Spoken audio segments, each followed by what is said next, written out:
Why so scared? Hi welcome back. तो आज हम जिस शो के बारे में बात करने जा रहे हैं वो है लाइव टेलीकास्ट। ये शो 7 एपिसोड्स के ऊपर मुश्तमिल है और इसका अभी तक सिर्फ एक ही सीज़न आया है। और अगर हम इसकी प्रोडक्शन की बात करें तो इसकी प्रोडक्शन ब्लैक टिकट कंपनी ने की है और प्रोड्यूसर का नाम है राजा लक्ष्मी। ये शो रिलीज़ हुआ था 12 फरवरी 2021 को और ये शो जो है वो हॉटस्टार के ऊपर प्ले किया गया था और इसके डायरेक्टर का नाम है वेंकट प्रभु। अब हम चलते हैं शो की स्टोरी की तरफ। शो की स्टोरी के स्टार्ट में हम देखते हैं कि एक एंकर जिसका नाम जेनी होता है वो कुछ हॉरर स्टोरीज़ के बारे में बता रही होती है। ये एक शो की एंकर होती है जिस शो हॉरर स्टोरीज़ के ऊपर रियल स्टोरीज़ के ऊपर बेस्ड कर रहा होता है जिसका नाम होता है डार्क टेल्स। बेसिकली ये जो पूरी स्टोरी है शो की वो रिवॉल्व करती है कुछ कॉलेज फ्रेंड्स के ऊपर जिनमें जेनी, अश्विन, अरविंद, कैनन, सलमा, सलीम, वोल्गा, कलाई एंड शेखर है। और फिर हम देखते हैं कि जो जेनी होती है वो बहुत फिक्शनल करके स्टोरीज़ को बता रही होती है जिससे अक्सर वो विक्टिम जिनकी ये स्टोरीज़ होती हैं वो बहुत इरिटेट भी होते हैं और ये बहुत ह्यूमिलेट करने की इसमें जाती हैं, लेकिन वो स्टोरीज़ को ऐसे ही बहुत फिक्शनल करके और अपना बीच में तड़का डाल के बता रही होती है क्योंकि जेनी को सिर्फ टीआरपी से मतलब होता है। और जब वो ऐसी स्टोरीज़ बताती है जिससे लोगों के सुपरस्टिशियस का यकीन और बढ़ता है तो उससे उसकी टीआरपी इंक्रीज़ होती है, इसलिए वो अगलों की फीलिंग्स का भी इतना ख्याल नहीं कर रही होती है। वो बस उनको स्टोरीज़ को मज़ीद हॉरर करने की कोशिश की जाती है, ऐसे स्टोरीज़ को सुना रही होती है। इतने में हम देखते हैं कि जो शो की सक्सेस पार्टी होती है उसमें सब लोगों को इंट्रोड्यूस करवाया जा रहा होता है। उसके अंदर हमें पता चलता है कि जो कैली थी वो और शेखर दोनों रिलेशनशिप में थे, बट शेखर की फ्लर्टिंग की वजह से उनका रिलेशनशिप ख़त्म हो जाता है। एंड अचानक हमें वहाँ पे अरविंद आता हुआ दिखता है जो फ़ौरन ये कहता है जेनी को कि टीवी ऑन करो। वो टीवी ऑन करती है और वो देखती है कि एक बहुत बिग स्क्रीन की एक्ट्रेस जिसको एक रोल के लिए इन्होंने ना की हुई थी वो एक सोप कर रही होती है जो कि उसी स्लॉट में आ रहा होता है जिस स्लॉट में इनका शो आता है। इतने में हम देखते हैं कि कुछ दिनों के बाद इनके शो की रेटिंग कम होने लगती है और जेनी की लैक ऑफ रिस्पॉन्सिबिलिटी की वजह से शो में प्रॉब्लम्स आने लगती हैं। और वो एक शो प्ले करती है जिसमें वो दिखाती है कि एक वुमेन जो कि किसी इनविजिबल फोर्स की वजह से रेप्ड हो रही है, जिसकी वजह से जो ऑडियंस होती है वो बहुत गुस्से में आ जाती है, वो इनका बॉयकॉट कर देती है और बहुत सोशल मीडिया पे इनके ख़िलाफ़ चीज़ें चलने लगती हैं। इसकी वजह से सब स्पॉन्सर्स पीछे हट जाते हैं और एडवर्टाइजमेंट बंद हो जाती है, जिसकी वजह से इन्हें ये शो बंद करना पड़ता है। लेकिन जेनी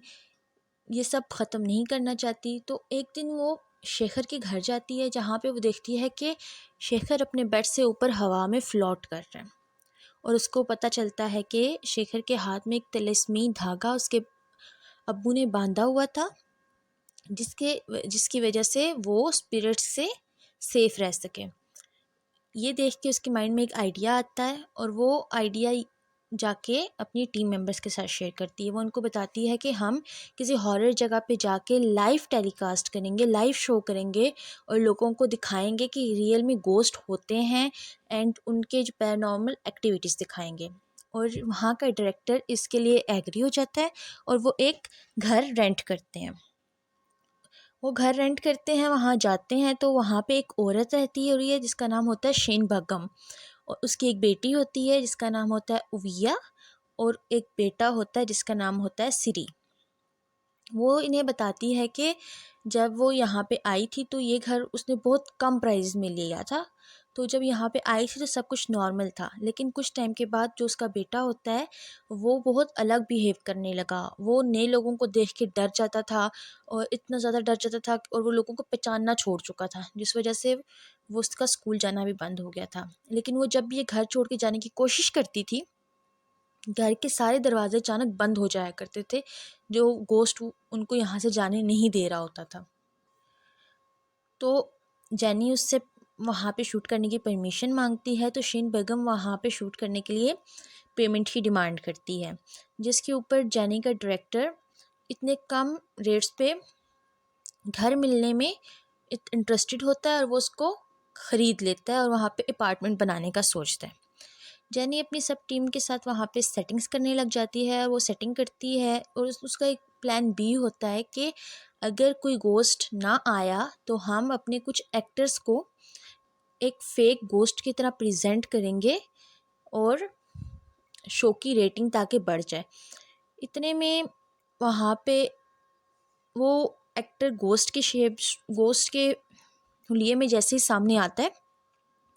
रियल गोस्ट उसको पोजेस्ट कर लेता है। वो हवा में उड़ने लगता है और उसकी गर्दन 360 डिग्री मुड़ती है और वो वहीं पे गिर के मर जाता है। इसके बाद सब लोग बहुत डर जाते हैं और वो वहाँ से भागने की कोशिश करते हैं कि अचानक तमाम एग्जिस्ट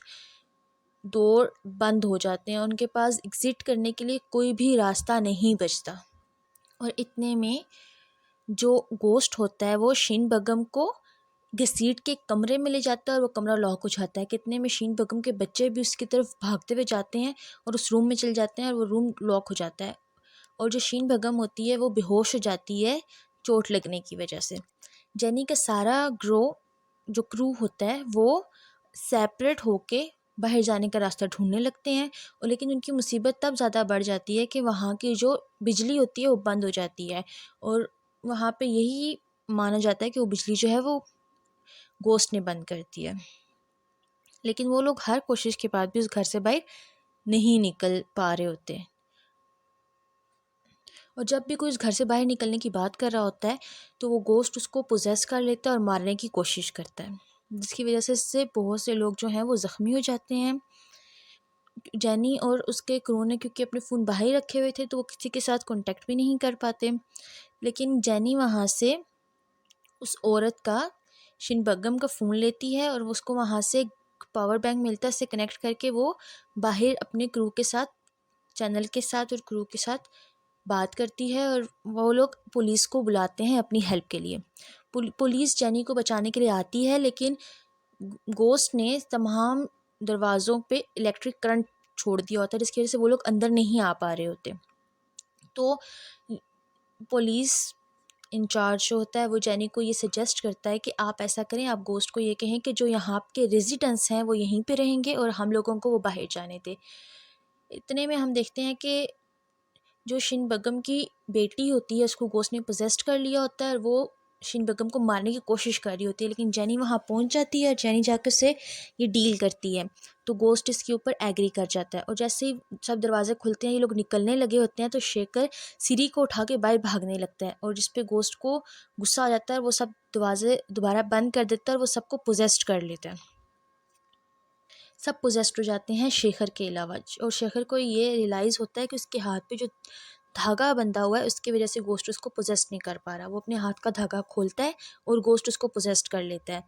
और वो एक रूम में चला जाता है और उस रूम को जेनी बाहर से लॉक कर देती है। गोस्ट जो कि शेखर की बॉडी में था वो उस रूम में ही रह जाता है, और ये लोग सारे दरवाज़ा खुल जाता है और ये लोग सारे घर से भाग जाते हैं। इतने में जो गोस्ट को हम देखते हैं कि वो शेखर की बॉडी के साथ छत से बाहर निकलने की कोशिश करता है, और छत के पास जाके शेखर की बॉडी ज़मीन पे आके गिरती है, जिससे शेखर की डेथ हो जाती है और गोस्ट वहाँ से गायब हो जाता है, और सब लोग सेफ़ हो जाते हैं, सब लोग वहाँ से भाग जाते हैं। एंड उसके बाद हम बाद में देखते हैं कि जो श्री बेगम के बच्चे थे वो जेनी के साथ रह रहे होते हैं, और इतने में वो कहती है, श्री को कहती है कि वो किसके साथ खेल रहा था। वो उसे पूछती है तो वो उसी बॉल के साथ खेल रहा होता है जो बॉल उसको उस घर में मिली हुई होती है, और वो उससे बताता है कि वो शेखर की गोस्ट के साथ खेल रहा है। इससे पीछे हम जो हैं वो उस गोस्ट के बारे में जानते हैं, और उस गोस्ट के बारे में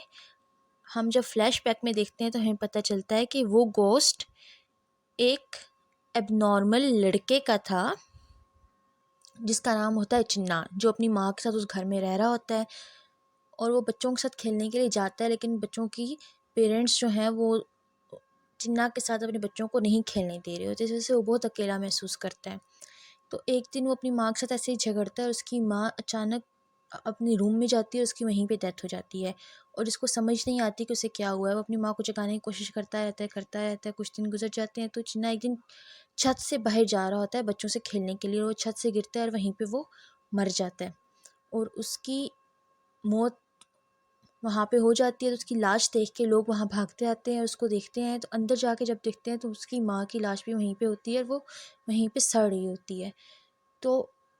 चिन्ना जब सिरी को देखता है कि वो उस घर में आ रहा है तो उसको ये होता है कि ये मेरे साथ खेलेगा, इसलिए उसको उस घर में ट्रैप करता है, और वो उन लोगों को इसलिए वहाँ पे ट्रैप कर रहा होता है कि अगर ये चला गया तो अब उसका दोबारा कोई दोस्त नहीं होगा।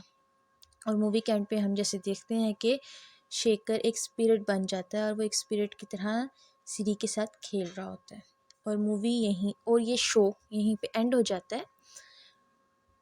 और ये बहुत सिंपल सा शो था, इसलिए इसमें कुछ एक्सप्लेनेशन की ज़रूरत नहीं थी, और बहुत स्ट्रेट सी स्टोरी आ रही थी।